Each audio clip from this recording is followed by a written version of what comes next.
Gemma Arterton knows how tough it is to be both working class and female in the entertainment industry.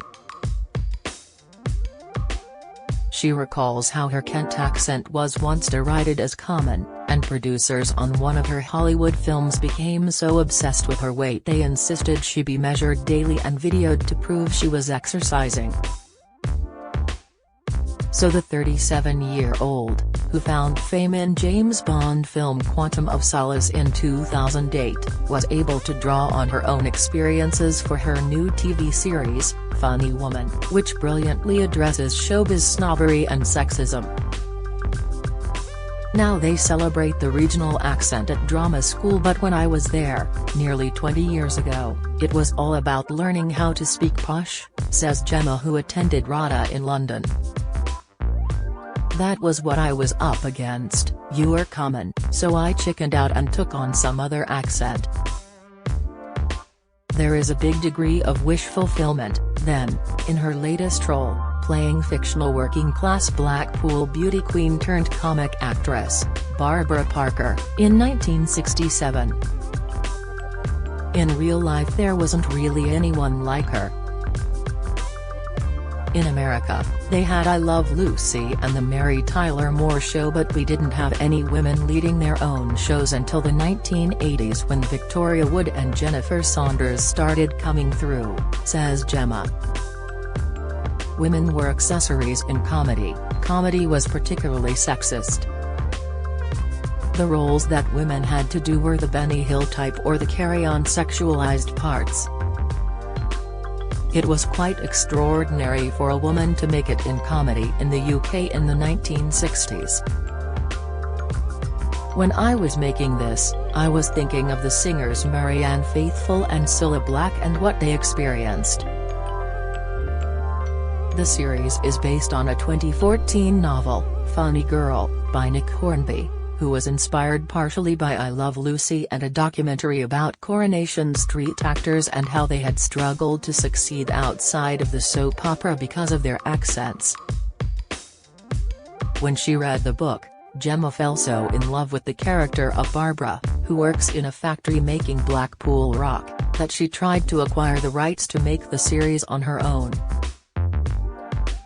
It turns out they had already been sold, but, thankfully, the script made its way to her anyway.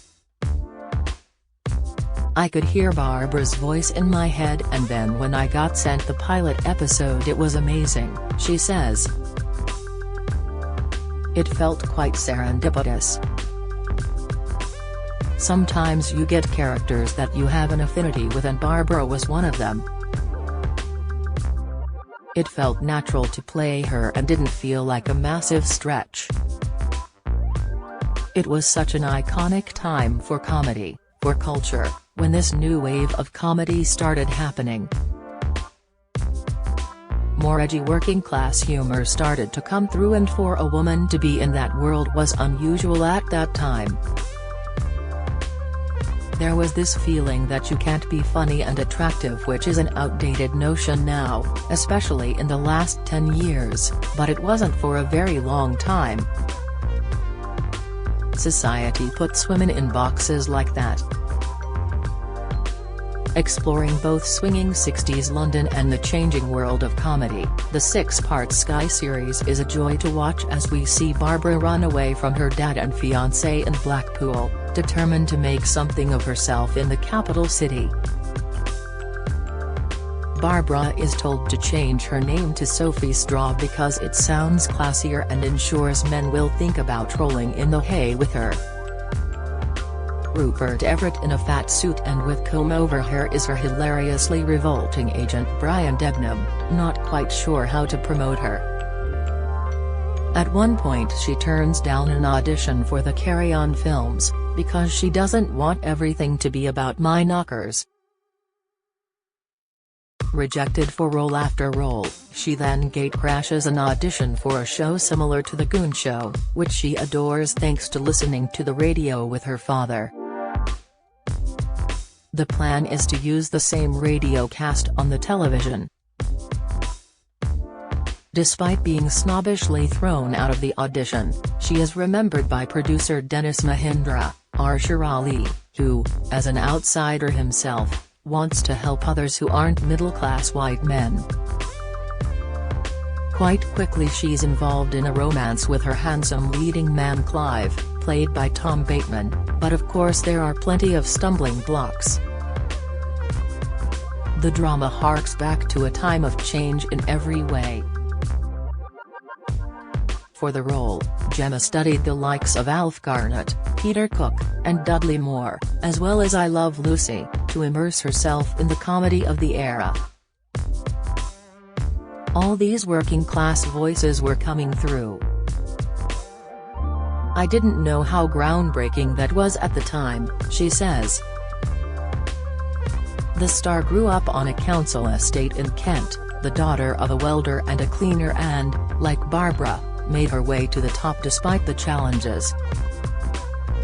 She may have starred in a Bond film and a host of Hollywood blockbusters, but despite her success, she insists her background and sex have held her back. People judge you by how you talk, she says. There have definitely been times when I have not got jobs because it was thought I was not posh enough. I know that. A few years ago, she was so disillusioned with the film industry she even considered quitting. But the #MeToo movement, coupled with more women behind the camera, means the industry is slowly improving, she believes. Things are way better than they were. But there is still an undercurrent of the things Barbara was up against because old-school people still work in this industry. And hopefully, people will be able to relate because it's not just this industry that's affected. One of the things Barbara struggles with is people judging her physically rather than by what she can do. That happens a lot with women in workplaces. She points out how the situation is very different nowadays. There are women in high positions and you can talk about problems, she adds. It's not taboo. Before, you didn't know whether you would be taken seriously.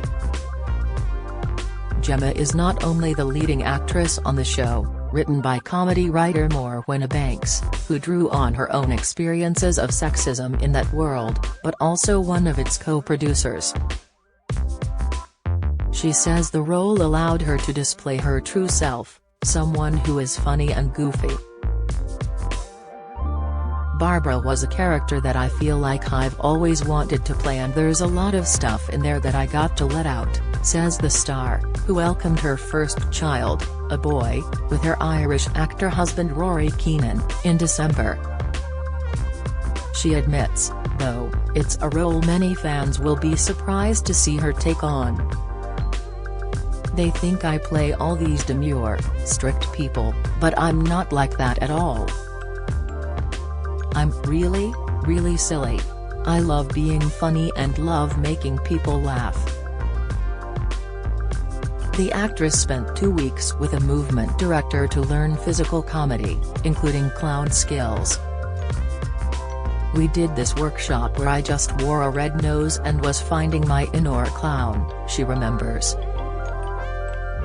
There are scenes in Funny Woman where I've put the metaphorical nose on. She also worked with a voice coach to perfect her Blackpool accent. He found this recording of these women from Blackpool chatting about random stuff and I listened to that religiously, she says. Barbara's roots are what define her, what make her special. At that time there weren't many actresses with regional accents. It is still only recently that regional accents have been accepted in British culture. It's a real part of what Barbara has to battle against. I guess it's class-related, too, and that's part of the show as well. Barbara is a pioneer, she's doing something different. In her own way, Gemma is doing something different too. Funny Woman starts on Wednesday on Sky Max and Now.